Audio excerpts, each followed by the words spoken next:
के बकवाद करने वाले लोगों से मत मिलो, व्यर्थ के बकवाद करने वाले लोगों की तरफ मत देखो, ये क्या कह रहे हैं, क्या बोल रहे हैं। और तुम भी व्यर्थ का बकवाद मत करो।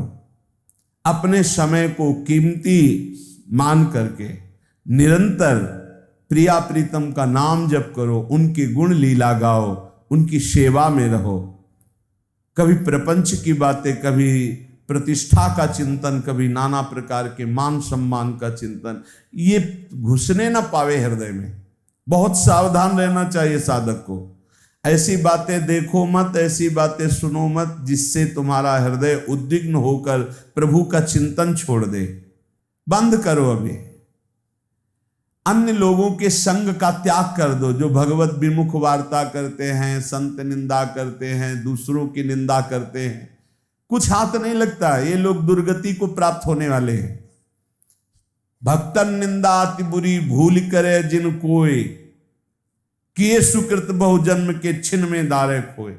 पर निंदा के किए ते नहीं, आवत नहीं कछु हाथ, मूर्ख पर्वत पाप को ले चल अपने साथ। तो अलम कश्यापि संगत्या, ऐसा संग मत करो जिनके पास बैठने से भक्त निंदा, जन निंदा, भगवत निंदा हो।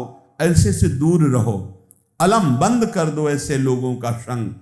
रात दिन हम श्यामा श्याम का नाम जप करेंगे, श्यामा श्याम के लीला गुण गाएंगे, श्यामा श्याम के ही धाम का शोभा का चिंतन करेंगे। जब तुम अपना जीवन श्यामा श्याम के चरणों में न्यौछावर कर दोगे तो पूरा भार श्यामा श्याम ले लेंगे और तुम्हारे हृदय में मस्ती आ जाएगी। जो ऐसा निश्चयी होता है, दृढ़ निश्चयी, उसके अंदर दृढ़ विश्वास, तो उसके हर समय भगवान की स्फूर्ति होती रहती है। भारी प्रतिकूलता में भी भगवान का सानिध्य अनुभव होता है।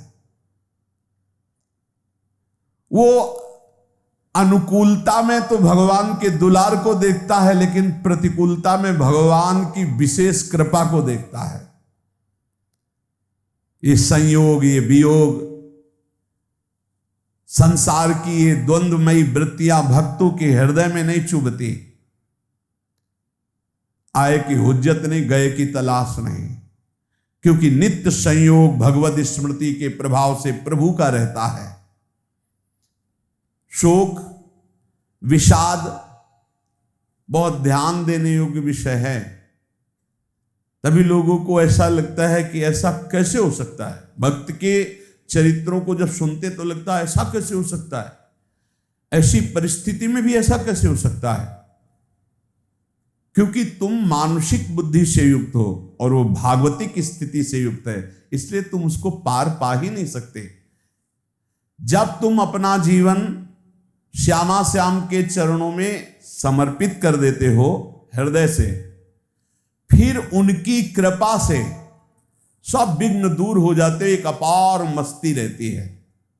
नहीं तो शोक, विषाद, दुख, क्लेश, कष्ट, संताप, भय, उद्वेग, ये सदैव सताते रहते हैं।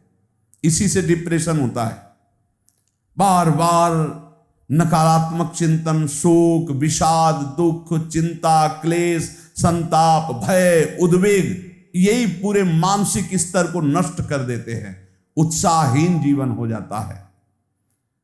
जब तुम श्यामा श्याम को समर्पित हो जाते हो तो ये सब प्रवेश भी नहीं करते, एक अपार मस्ती बनी रहती है। अब क्या होगा? श्यामा श्याम जो करेंगे वही होगा। श्यामा श्याम पता नहीं कैसा करें, नहीं, वो सदैव मंगल भवन है, वो जो करते महामंगल होता है। यह निश्चय उपासक के हृदय में आ जाना चाहिए। इसलिए अपना सारा मन, सारी बुद्धि, सारा जीवन, प्रत्येक श्वास प्रभु को अर्पण कर दो। फिर देखो तुम निहाल हो जाओगे।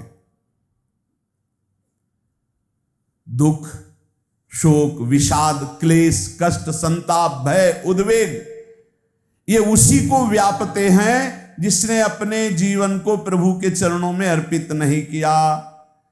इसलिए तुम अपना सारा मन सारी बुद्धि, सारा जीवन, प्रत्येक श्वास केवल प्रभु को अर्पित कर दो, फिर देख लेना श्वास कैसे अर्पित की जाती, राधा राधा राधा। बुद्धि कैसे अर्पित की जाती है, एकमात्र निश्चय कि भगवत सुख ही सुख है, ये जागतिक सुख सुख नहीं, ये दुख है, ये ऐसा दलदल है जिससे आज तक कोई नहीं निकल पाया। सारा मन, हम मन से केवल प्रभु का मनन करें, बार बार मन को संसार से हटा के नाम में, रूप में, लीला में, धाम में लगाएं। बहुत प्रसन्नता हो जाती है उस उपासक के हृदय में जो अपना मन बुद्धि प्रभु के चरणों में अर्पित कर देता। भगवान ने तो इसको बहुत उत्तम स्थिति बताया है कि मेरे से कभी वो अलग हो ही नहीं सकता यदि मन बुद्धि अर्पित कर दिया। मयि वो मन आधत्स्व मयि बुद्धिम निवेशय, तो निवश्य मयि एव अत ऊर्ध्वम न संशया, बिल्कुल संशय नहीं, वो मेरे में ही निवास करेगा जिसने मन और बुद्धि अपनी मेरे में अर्पित कर दी। बहुत प्रसन्नता रहेगी उस उपासक के जीवन में जो अपने आप को मन बुद्धि सहित प्रभु के चरणों में समर्पित कर दिया है। भगवान का आश्रय लेने वाले की पहचान है हर परिस्थिति में प्रसन्न रहना। देखो आप भगवद आश्रित हो कि नहीं, देखो अनुकूल परिस्थिति में तो सब प्रसन्न रहना, लेकिन प्रतिकूल परिस्थिति में प्रसन्न रहना ये भगवान के भक्तों का लक्षण है। हर परिस्थिति में प्रसन्न रहना ये भगवान के भक्तों का लक्षण है। आनंदगन भगवान का आश्रय मिलते ही आनंद छा जाता है हृदय में। उनके पास आनंद का अभाव होता ही नहीं है। जैसे सूर्य का प्रकाश उदय होते ही सूर्य का प्रकाश संपूर्ण अंधकार को नष्ट कर देता है, ऐसे ही भगवान का संपूर्ण आश्रय लेते ही सब दुख चिंता शोक नष्ट हो जाते, आनंद ही आनंद। तुम भगवान के मंगलमय रूप को नहीं जानते हो, पर उनके मंगलमय भाव को, विधान को मानना शुरू कर दो। जो भी होता है मंगलमय होता है। हमने जीवन में देखा है,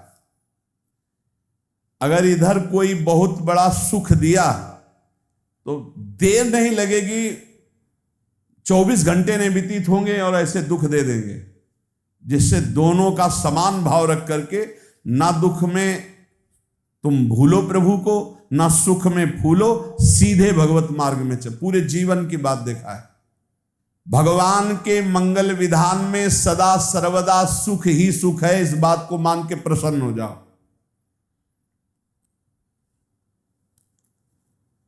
जब भगवान का भजन करने वाले की तन्मयता बढ़ती है भजन में,